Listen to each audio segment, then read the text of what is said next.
పుష్ప మొదటి భాగంతోని అల్లు అర్జున్ జాతీయ అవార్డు సొంతం చేసుకున్నాడు. ప్రస్తుతం పుష్ప 2లా అంతకు మించి అన్నట్టుగా నటించిండు.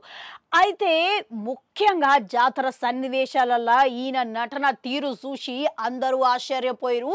విమర్శకుల చేత గిట్లా ప్రశంసలు దక్కినాయి.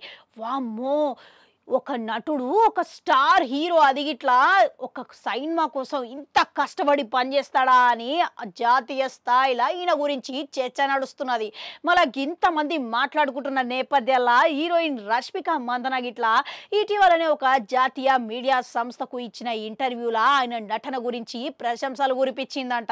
అల్లు అర్జున్ గారి నటన పక్క నుండి చూసిన, ఆయన కష్టము దగ్గరుండి నేను చూసిన, ఆయన నటన గురించి చెప్పాలి అని అంటే ఎంత చెప్పినా తక్కువే. ఆయనకు గొప్ప నటుడు, ఒక దమ్మున్న నటుడు అని చెప్పిందంట. అంతేకాదు, ఒక నటుడు గదిగిట్లో ఒక స్టార్ హీరో చీర కట్టుకొని సన్నివేశం చేయడం కోసం ఒప్పుకోవడం అని అంటే అది చాలా గొప్ప విషయం. అంతేనా, చీరల డ్యాన్స్ చేయాలి, ఫైట్ చేయాలి, మళ్ళీ చీరల 21 నిమిషాల పాటుగా అదే కట్టుకొని ఉండడం అనేది మామూలు విషయం కాదు. అది కేవలం అల్లు అర్జున్ గారికి మాత్రమే సాధ్యమైంది. ఇక ఆయనకు తప్ప మరి ఎవ్వరు అంతటి సాహసం చేయలేరు అనుకుంటా బహిరంగంగానే చెప్పుకొచ్చిందంట. ఇక ప్రస్తుతం రష్మిక చేసిన వ్యాఖ్యలు సోషల్ మీడియాలో అల్లు అర్జున్ అభిమానులు తెగ వంచుకుంటున్నారంట.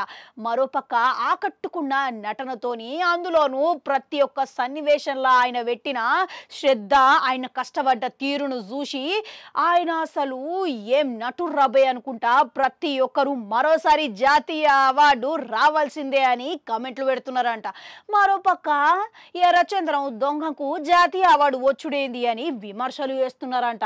అంతేకాదు, ప్రతి ఒక్కరూ ఆయన పాత్రను చూసిన వాళ్ళు మటుకు ఆయన గొప్ప నటుడు అని ప్రశంసలు కురిపిస్తున్నారంట.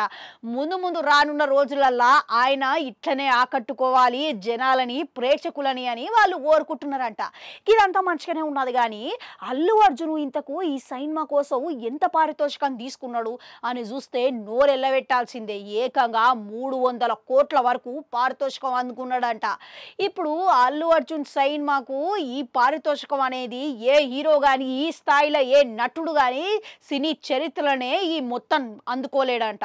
అంతేకాదు, ఇప్పుడు సినిమాల లాభాల వాటాల గిట్లా అల్లు అర్జును ఇంకా మొత్తము అందుకోబోతున్నాడంట.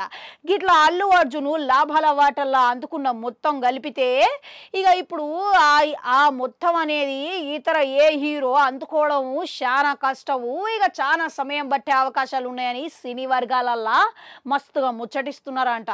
ఇక ప్రస్తుతము ఆయన పడ్డ కష్టము తగ్గ ఫలితం వచ్చింది అని ఇట్లా మరికొందరు అభిప్రాయం వ్యక్తమవుతున్నదంట. ఇక చూసిరు కదా, గిది అసలు ముచ్చట. ఇక ఒకవేళ అల్లు అర్జును ఈ 300 పారితోషికం కాకుండా లాభాలలో వాటా అనంటే అది ఎంత మొత్తం అయి ఉండొచ్చు అంటారు? కామెంట్లలో కామెంట్ పెట్టుర్రి. అట్లనే ఒక గంట అది కూడా నొక్కరి మళ్ళొస్తా.